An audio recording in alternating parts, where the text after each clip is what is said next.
मैं बताऊंगी श्रापित दोष कुंडली में कैसे बनता है। शनि राहु एक दूसरे को सातवीं दृष्टि से देखें या शनि 3-7 दृष्टि से राहु की दृष्टि राहु पर पड़े या शनि पीड़ित हो या अस्त हो।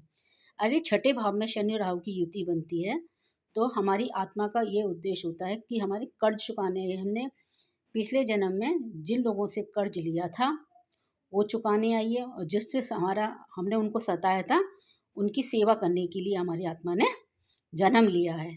अगर शनि राहु की युति है तो छठे भाव में बनती है।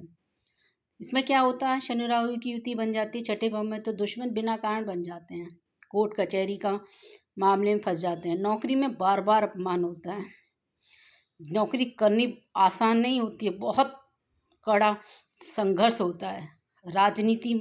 राजनीति पीठे पीछे बार करते हैं, क्या होता है सामने ताब करेंगे पीठ पीछे बार हो जाता है और नौकरी जल्दी जल्दी छूटती भी चली जाती है।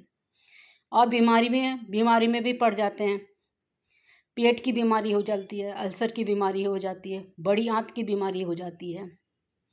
तो पूर्व जन्म में इसका क्यों शनि राहु की युति बनी, क्योंकि पूर्व जन्म में आपने किसी व्यक्ति को गुलाम बना के रखा था और अपने मजदूरों का शोषण किया था। और अगर आप किसी सरकारी पद पे थे तो उसमें आपने फैसला अच्छा नहीं किया था। आपने फैसला ऐसे व्यक्ति के फेवर में किया जिसने झूठ का साथ दिया था। इसमें आपको अपने लिए सुधार करने के लिए आत्मा आपके लिए आई है। आपने किसी की बीमारी पर मजाक बनाया था तो शनि राहु की युति इस छठे भाव में आपको ये सब करने के लिए आई।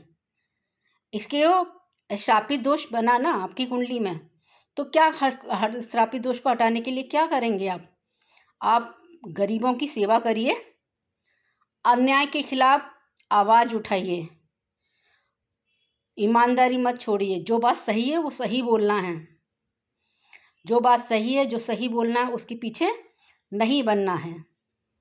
हाँ, ये श्रापित दोष भी सबसे बड़ा वरदान भी बन सकती है। क्या होगा, बड़ा अधिकारी बनेंगे, पुलिस में जाएंगे, वकील बनेंगे, डॉक्टर बनेंगे और शत्रुओं से विजय मिलेगी।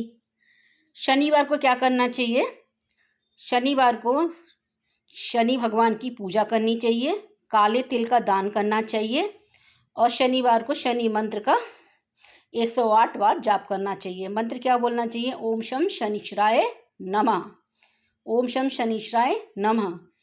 8वें भाव में अगर युति बननी है तो हमारी आत्मा अंदर से बदलने के लिए आई है। हमने जो पाप किए थे उन पापों को हटाने के लिए आई है। तो इसमें क्या, जब शनि राहु की युति 8वें भाव में बनती है तो क्या होता है, अचानक से नुकसान हो जाता है।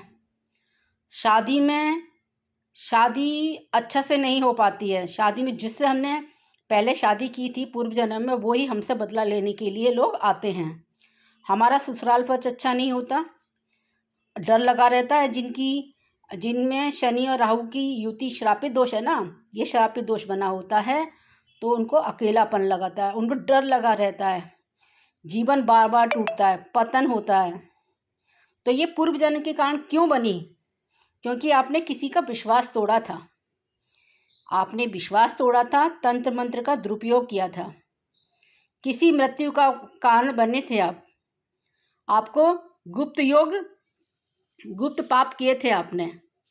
ये वरदान कब मिलता है, जब ये अहंकार को छोड़ते हैं। जब हम इस कुंडली में छठे 8वें भाग में जब अहंकार छोड़ते हैं, हमको पछतावा होता है, हमने गलत काम कर दिया भाई, ये हमें सही काम करना चाहिए था।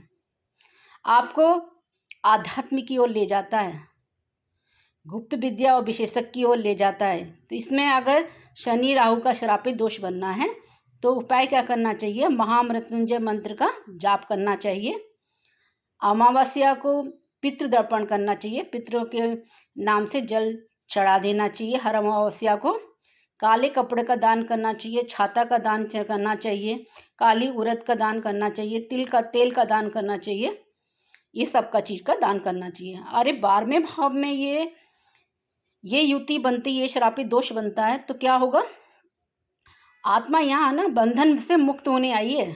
उसका क्या उद्देश्य है?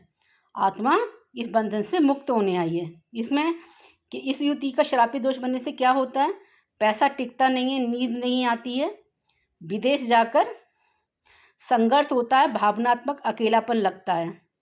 पूर्व जन्म का क्या कारण था? किसी को आपने त्याग दिया था, जो आपको बहुत प्यार करता था, जो आपकी बहुत ज़्यादा इज्जत करता था, आपने उसका अनादर किया। वियोग करने का, आपने उसको छोड़ दिया था। आप अपने पूर्व जन्म में भोग में डूबे रहे थे। तो इसका एक सबसे बड़ा वो है, अगर आप आध्यात्म की ओर जाएंगे, मोक्ष की ओर जाएंगे, तो ये आत्मा आपको बताने आई है कि आप आध्यात्म की ओर चले जाइए, मुक्ति की ओर चले जाइए, मेडिटेशन की ओर चले जाइए, तभी आपको फ़ायदे होंगे।